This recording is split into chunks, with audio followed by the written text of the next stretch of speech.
आज हम बात कर रहे हैं एक ऐसे दिव्य यंत्र की जिसे सनातन परंपरा में सबसे अधिक प्रभावशाली, चमत्कारिक और शीघ्र फल देने वाला माना गया है, श्री यंत्र। कहा जाता है कि कलयुग में श्री यंत्र कामधेनु के समान है।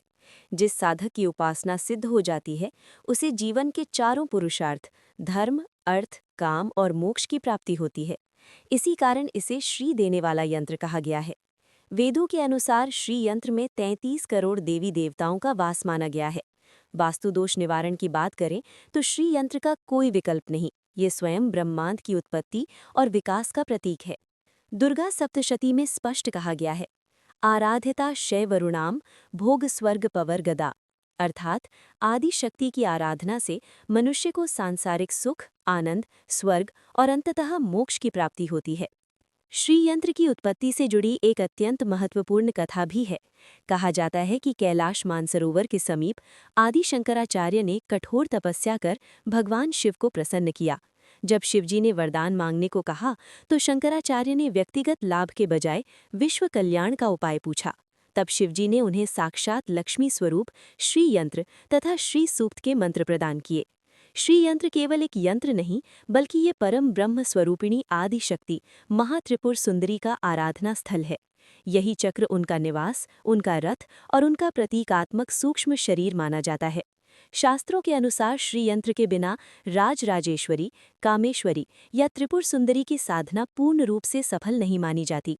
समस्त देवी देवता भी त्रिपुर सुंदरी के अधीन इसी श्री यंत्र में विराजमान रहते हैं। त्रिपुर सुंदरी को शास्त्रों में विद्या, महाविद्या और परम विद्या कहा गया है। वामकेश्वर तंत्र में उन्हें सर्वदेवमयी विद्या कहा गया है और दुर्गा सप्तशती में उल्लेख है, विद्यासी सा भगवती परमा ही देवी, अर्थात हे देवी, आप ही परम विद्या है। श्री यंत्र के प्रभाव को समझाने वाली एक पौराणिक कथा और भी है। एक बार लक्ष्मी जी पृथ्वी से अप्रसन्न होकर बैकुंठ चली गईं। परिणाम स्वरूप पृथ्वी पर दरिद्रता, अशांति और संकट फैल गए। महर्षि वशिष्ठ और स्वयं भगवान विष्णु ने उन्हें मनाने का प्रयास किया, लेकिन सफलता नहीं मिली। तब देवगुरु बृहस्पति ने एकमात्र उपाय बताया, श्री यंत्र की आराधना। जैसे ही श्री यंत्र की विधिवत पूजा की गई, लक्ष्मी जी तुरंत पृथ्वी पर लौट आईं और कहा, श्री यंत्र ही मेरा आधार है और उसी में मेरी आत्मा का वास है, इसलिए मुझे आना ही पड़ा। विधिपूर्वक प्राण प्रतिष्ठित श्री यंत्र की पूजा से व्यक्ति को समस्त भौतिक सुखों के साथ साथ मोक्ष की प्राप्ति भी संभव होती है। दीपावली, धनतेरस, दशहरा, अक्षय तृतीया और वर्ष प्रतिपदा जैसे पर्व श्री यंत्र स्थापना के लिए विशेष शुभ माने जाते हैं। पूजा के समय मुख पूर्व दिशा की ओर रखें और मन में पूर्ण श्रद्धा, विश्वास और एकाग्रता बनाए रखें। याद रखें, श्री यंत्र केवल एक प्रतीक नहीं, बल्कि शक्ति, समृद्धि और चेतना का सजीव केंद्र है।